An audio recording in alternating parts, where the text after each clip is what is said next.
Salut à tous, dans cette vidéo, on va parler de l'auxiliaire xiang qui veut dire vouloir. Donc on va voir comment on dit je veux quelque chose en chinois.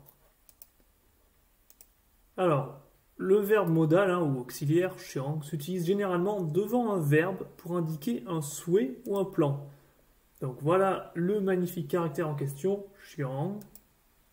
Et maintenant on va voir comment on structure une phrase avec cet auxiliaire. Donc on a d'abord le sujet. Ensuite, en chinois, donc on a toujours l'indication du temps devant l'indication du lieu. Ensuite, on aura donc cet auxiliaire xiang, le verbe et le complément. Donc on va voir à travers les exemples comment ça fonctionne. Je veux manger, donc sujet wo, xiang, che fan. Je veux manger. Ensuite, aujourd'hui, je veux manger des pommes de terre. Donc là, on a l'indication du temps avec aujourd'hui. Donc wo, Jintian, donc Jintian qui va avant xiang.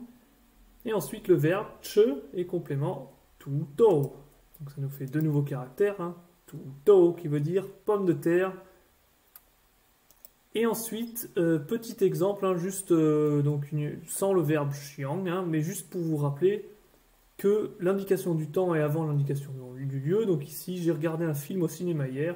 Wo zuo tian zai tian ying yuan kan le tian ying. Donc ici, zuo tian, hier, est avant zai tian ying yuan. Et ensuite, verbe et puis complément. Donc ça, c'est la structuration générale des phrases en chinois. Donc maintenant, on va voir comment on pose une question avec xiang. Donc, on a le sujet, pareil, temps, lieu, xiang, verbe, complément, et puis donc les deux façons de poser une question les plus simples, donc avec ma. Donc pose une question pour avoir une réponse soit oui, soit non. Et shenme, donc ici, ces deux caractères qui veulent dire quoi ou quel. Donc, on va voir à travers les exemples pour mieux comprendre. Que veux-tu manger? Ni, xiang, che shenme. Donc, ni, le sujet, xiang, que veux-tu? En gros, c'est que veut manger, que veut manger, oui, qu'est-ce que tu veux manger plutôt? Avec shenme, donc, que veux-tu faire aujourd'hui? Ici, on a donc l'indication du temps qui se place devant xiang. Ni, jin tian, xiang, zuo shenme. Zuo qui veut dire faire.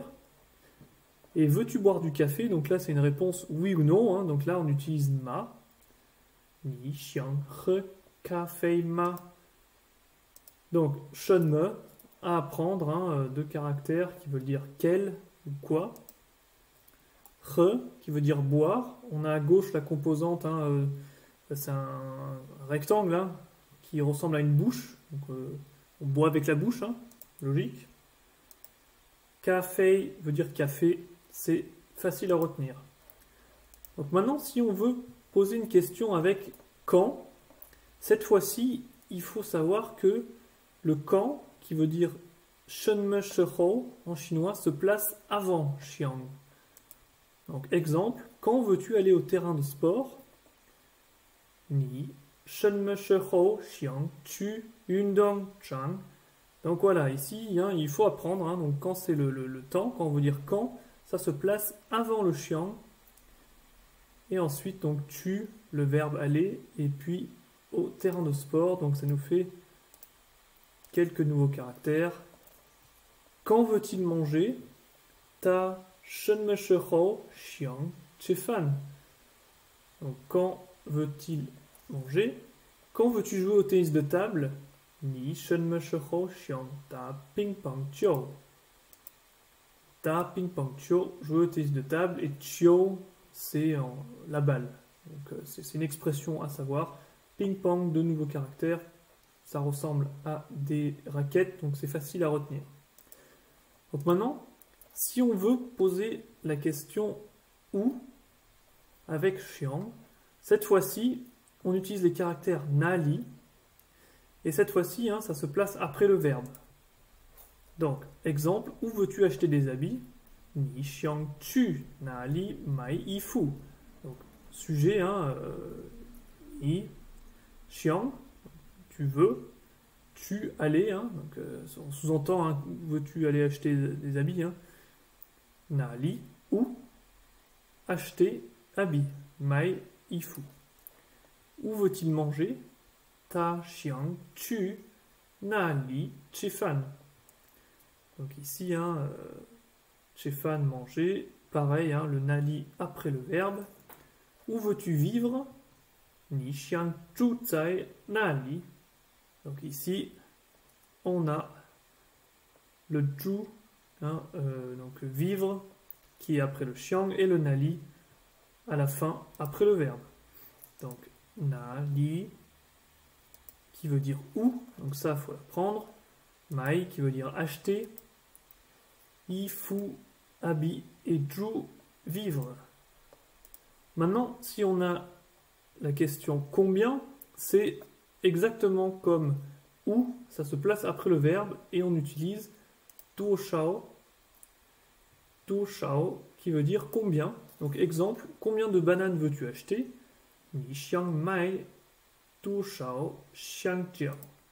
Donc pareil, hein, tu veux acheter combien bananes, si on le traduit directement. Donc voilà, on a appris 26 nouveaux caractères dans cette leçon, on en connaît 167. Alors, xiang, pour conclure, hein, veut dire vouloir et s'utilise souvent, hein, en chinois. Hein, l'être humain veut beaucoup de choses, donc c'est quelque chose, c'est une phrase et un auxiliaire qu'il faut connaître. Hein. Et ce qu'il faut retenir, c'est que si on veut poser des questions, comme on a vu, l'ordre des mots varie, hein, selon les questions. Donc si on veut dire quand, il faut se rappeler que shen me shoro se place avant le xiang. Si c'est duo shao ou nali, ça se place après le verbe.